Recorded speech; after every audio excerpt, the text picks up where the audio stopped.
We are back with episode 5 today. Lots to talk about in year 1 because even though the ride has just started, it was already a roller coaster. So here I'm going to talk a little bit about marriage to the former Bethelite. Who the heck did I marry? Like, really, who the heck did I marry? We had just had our baby and I was in heaven. Like, a dream come true for me was to have my own little family, a baby, and I figured up and downs with the ex, but a baby takes so much time, and I really had such a supportive family where I could go over and, they would help me with the baby because basically I was a stay-at-home mom. We had decided to, he would work. He had found a job at this point. And it was very good. I was glad, he had a decent job that he found, and I was still working up till I had the baby. And then my drive was kind of far, and even though my boss wanted me to stay on and I could have even brought the baby to work, driving for a long time and nursing, it's just so hard to do. So we decided I'm gonna stay at home. I had a little bit of a side hustle that I could do, so it was okay. We weren't ever like super wealthy, but we were fine. It was okay. And he had a pretty decent job, so it all worked out that way. And the mindset too for me was he works all day, so let him work. I'll just do everything at home. But I really did everything at home. So I worked, I went to the grocery store one time and I asked him if he could keep the baby, and he was sitting outside with the baby waiting for me and then didn't talk to me when I came home. And I got the message. It was basically like, I'm not babysitting. And so I ended up always taking the babies to the grocery store anywhere I went. They always went with me. If it wouldn't have been for my mom, I would have never had a break, because he just did not help me with the kids. And I really felt like that was my role as a stay-at-home mom. So usually, most of the time, I didn't say much. I did everything, and I felt like the kids were my responsibility, and he was like taking care of us financially, definitely not emotionally. So, but it was fine. I'm not like a go with the flow person, so if that is how it was going to be, I guess that's how it's going to be. It's okay. And so I was really kind of happy for the most part, and I just took it in strides. I was like, all right, well, this is the way it is. Here's another problem as a Jehovah's Witness: birth control. It's really hard because basically their belief system is that as soon as egg and sperm unite, it is a baby. So any birth control that lets sperm and egg unite and kills off, like an IUD, you can't use it.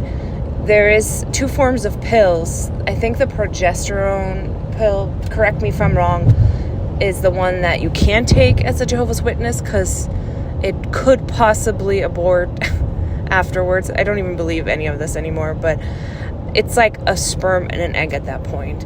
But as a JW, you take it very seriously, and so there wasn't really the other pill I could use. I think it's the estrogen one, but I could use by the Jehovah's Witnesses, but I couldn't use it personally.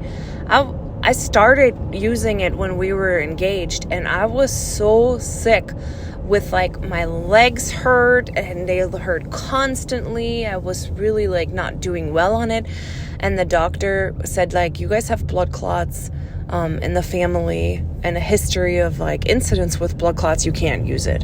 So that eliminated the pill. So not much left, and I really was really worried about this because I'm like, what are we going to do? We just had a baby now. Like, what are we going to do?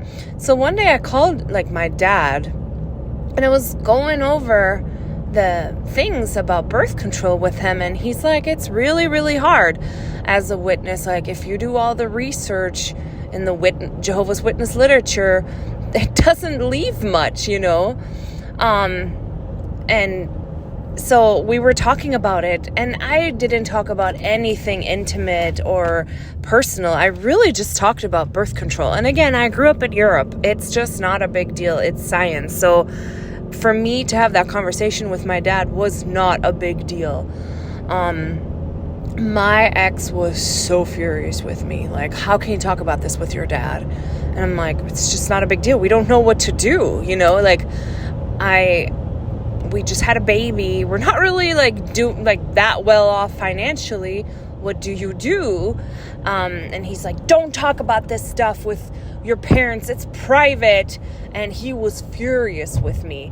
And I was just so confused all the time. And every single thing I did was like, is this okay? Is this okay? It's like you feel like you have to ask for permission. But also, as a Jehovah's Witness, you are constantly told the man is the head of the household. The man is the head of the household. So final decision, like, he better be a good boss, but he is your boss. So pick wisely if you choose a husband, because the kind of husband you chose is basically your head, and you have to listen to him. That's ingrained in you. And I fought back sometimes too if I couldn't take it anymore, but for the most part, you're brainwashed to be submissive. And it puts you in this state of like, oh my gosh, am I doing something wrong? Especially when you're with a guy like that who you never know where you're at. But wouldn't you know it, I ended up pregnant right away again. And of course, I'm so happy. I love my kiddos so much. It was just a really big surprise that it was so soon after. And I wouldn't have it any other way. They're the best. Like, I love them. I'm so happy that I had the babies. I'm just saying that it wasn't planned to be like back to back immediately. And that has a lot to do with Jehovah's Witnesses and birth control. So I had another baby, and he really wasn't like doing anything to help with baby number 1. That's fine. And he hated it when the baby cried. He hated it. And what can you do? It's a baby. He cries. It's just normal. It's like their way to communicate. And yes, like our oldest, he was a little bit colicky. So he cried a lot. And basically what would soothe him would, like, if I would hold him and nurse.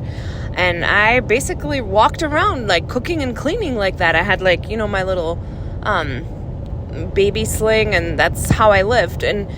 But here you will have this whole life as a Jehovah's Witness preaching. You go in service, which is preaching. You go to meetings. At that time, it was still 3 meetings a week, and you have to get everyone dressed. So somehow I had to dress and have a household, but I'm having a baby on my arm doing this, and he really didn't let anybody else hold him except my mom and me. My mom was a lifesaver, because when I was exhausted, I could go over to her house, and God, I don't even know what I would have done without her. And like, really so thankful. I think I would have lost my mind otherwise, because she was like a lifesaver. Thanks, Mom. So here I was with this baby, and he was crying one day. And okay, this is going to rattle a lot of people. It rattled me too. And I do know I should have left. I do know. But part of the trauma bond is that they're nice again soon after and ask to be forgiven and feel bad.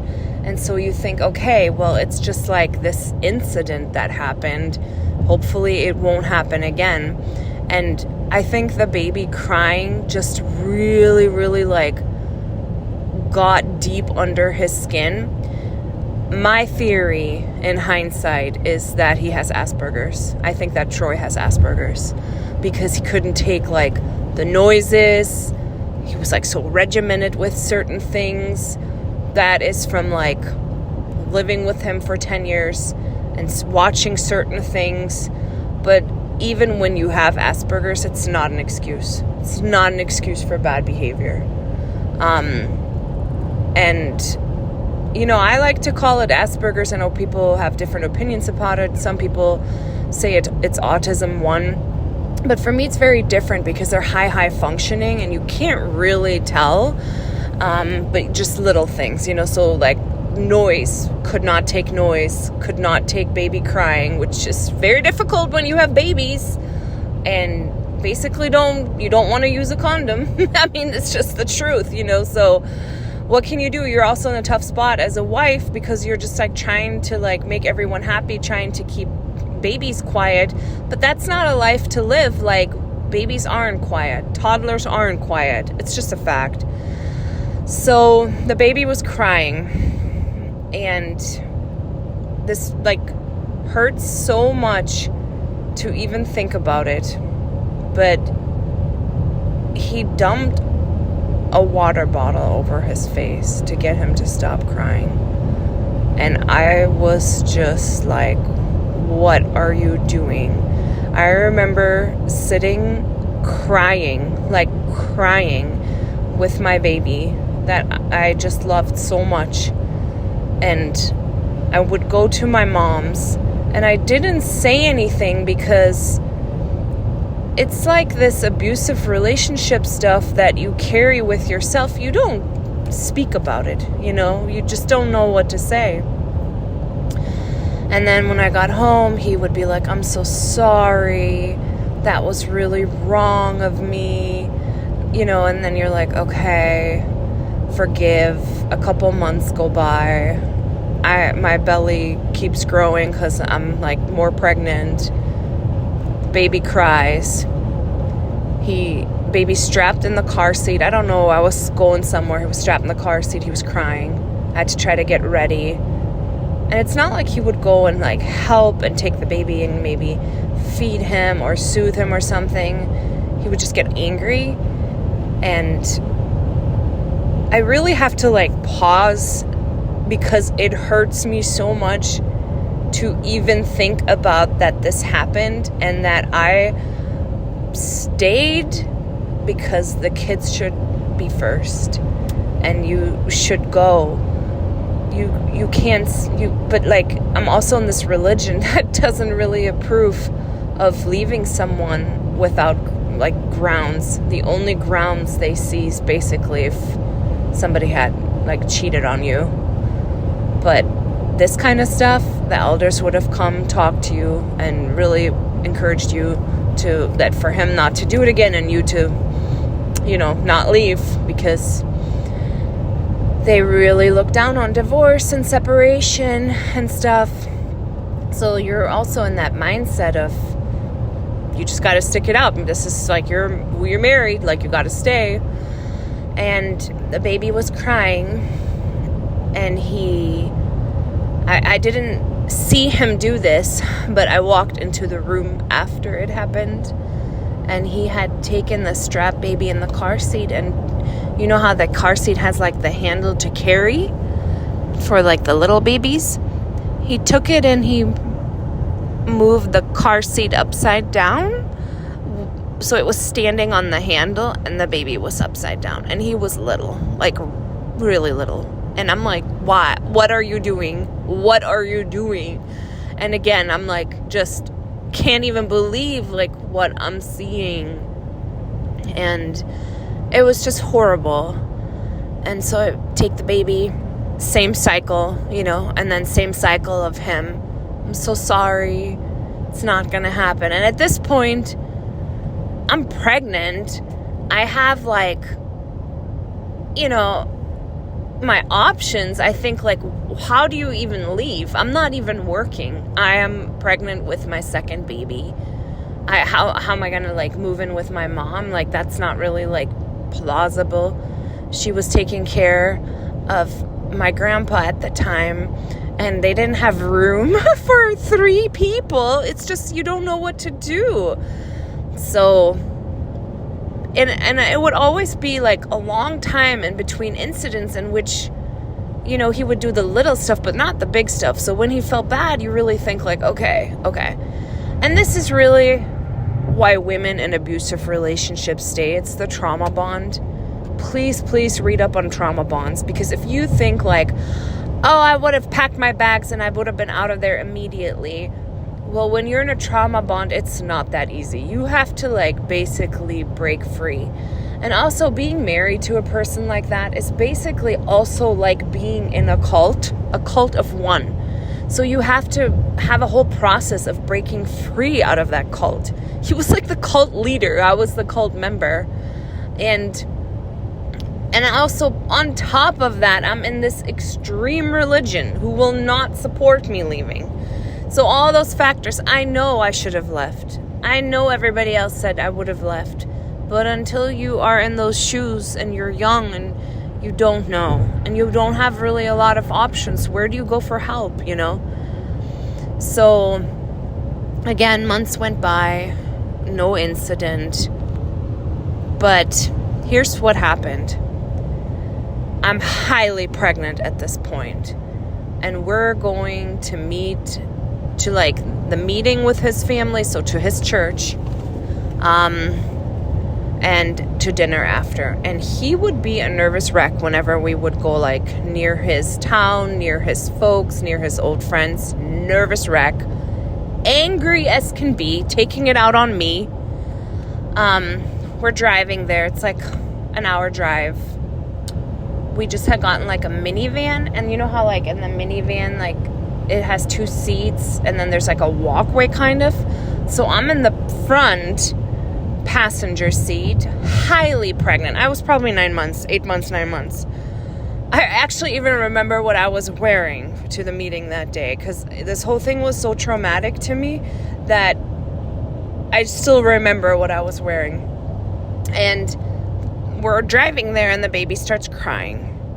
So I'm trying to soothe him from like the front passenger seat, and he's not being soothed.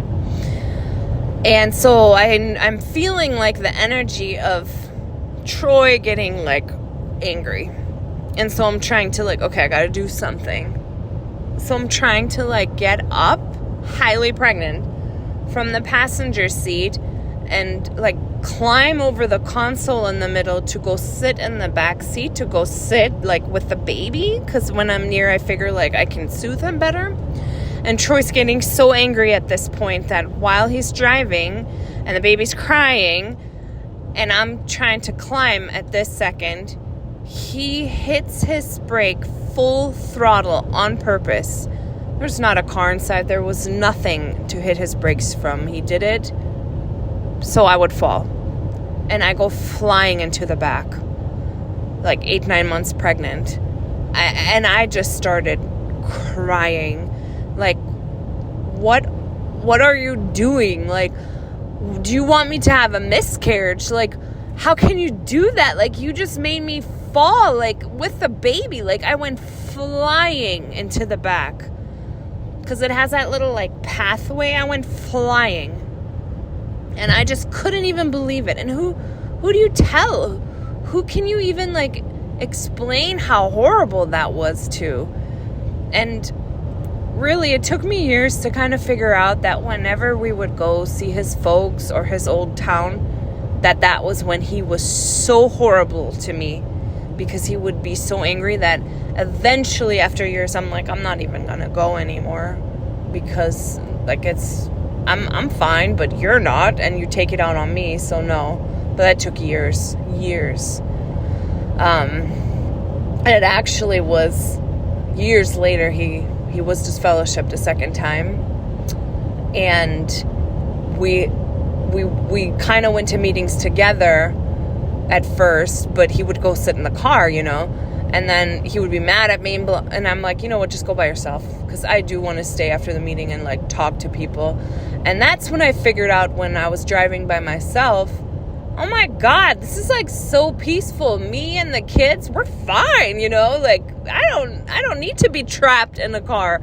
But in my mind was like, we're a family unit. We got to drive together. I mean, for like almost a decade here, I'm like torturing myself being trapped with him.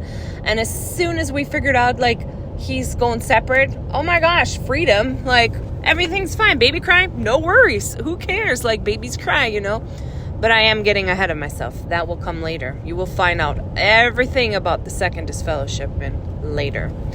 So, at that point, all this stuff had been happening with Troy. This is year 1. Pregnant with second baby. And also, like I said, I was doing everything in the house. He was working. He would come home from work. He would have dinner ready for him. A lot of times he would go like eat in his bed and watch TV.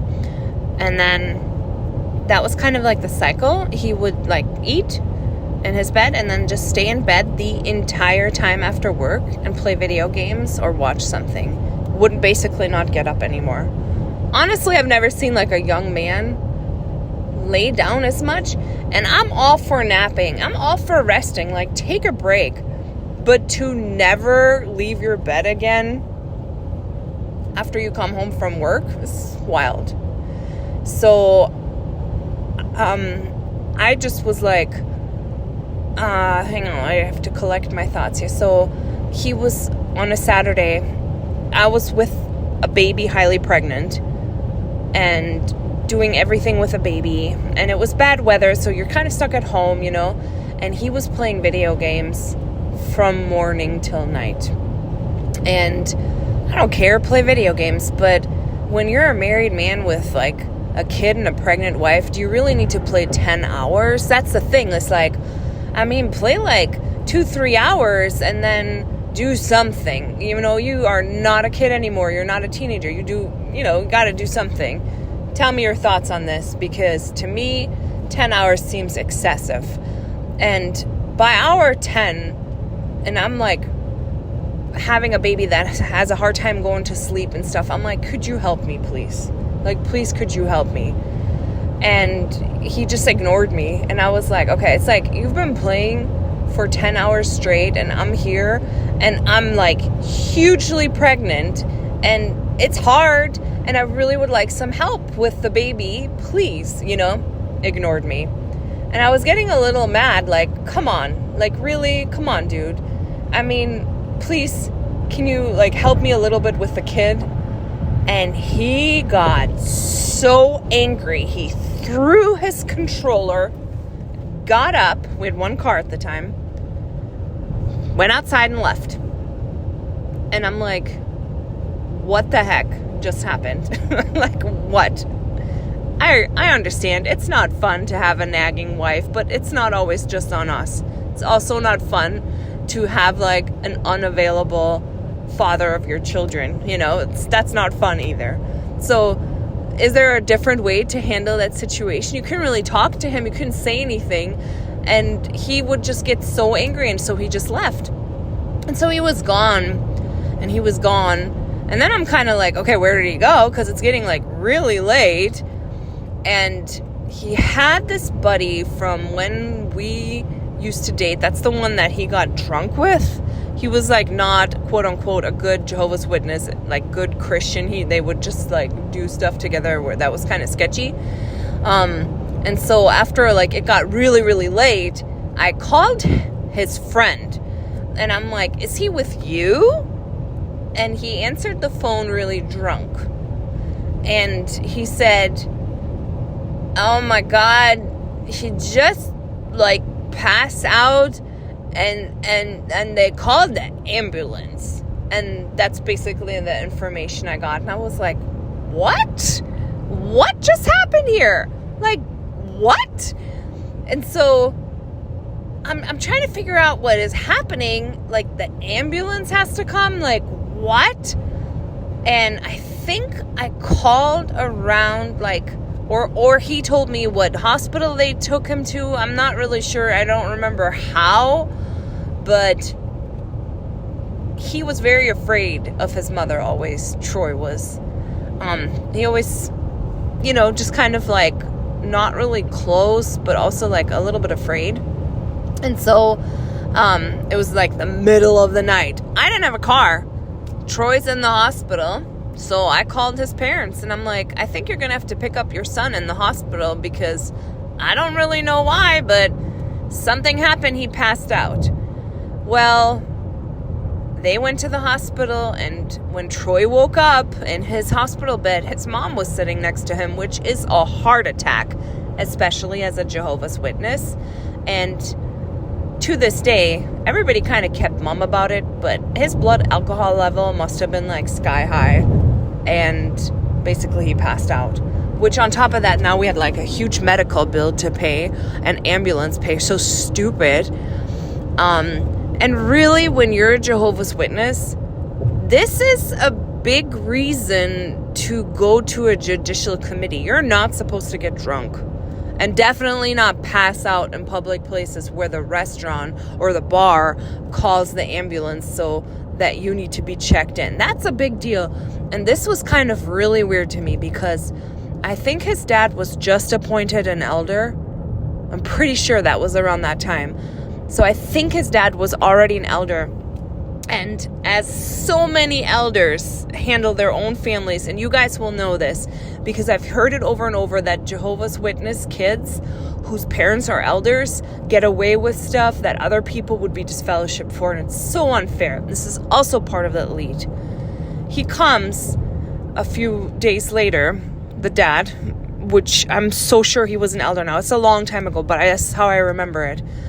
And basically talks about like drunkenness and how it was wrong and all this, and like counsels Troy and handles it internally. And I'm sitting there thinking like, if you're a Jehovah's Witness, you understand this is a big deal because you really are like, you go to the elders for everything, and it's your congregation elders, and they have to handle serious sin. It's like this rhetoric before God. You have like a guilty conscience if you don't do it.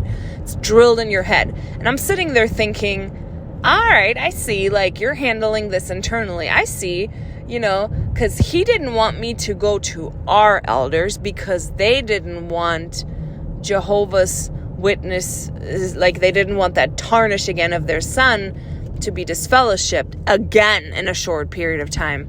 And you, from the outside, this doesn't really make a lot of sense, but you can't have it both ways. You can't stand on the platform preaching that we have to come clean on all our sins and we have to go to our local elders and there's a way, and then when it comes to your own kids, you want to hide it. You can't have it both ways. Obviously now I think all this disfellowshipping stuff and involving other people is so stupid. But at the time when we all believed in it, there is a way to handle a situation. And I am always like, either, you can't be a hypocrite, basically. So they handled him internally, and he didn't get in any trouble. And I'm sitting there like any other person would have been, like, in front of the judicial committee elders getting disfellowshipped. Okay, people. All right, you handled this internally. Okay. But, also, I'm married, and I like cognitive dissonance because on one hand, I'm like, well, this wasn't handled really right, and it's not fair. But on the other hand, I have a baby. I'm highly pregnant. So I don't feel like dealing with like him being disfellowshipped and judicial. It's a lot of stress, So I just I don't even have time to think about it. I'm like, whatever. It's just like not cool, but whatever. So then we had our little baby number 2, bundle of joy. So we'll continue in the next episode. I hope you stay here for the ride and keep listening. Bye.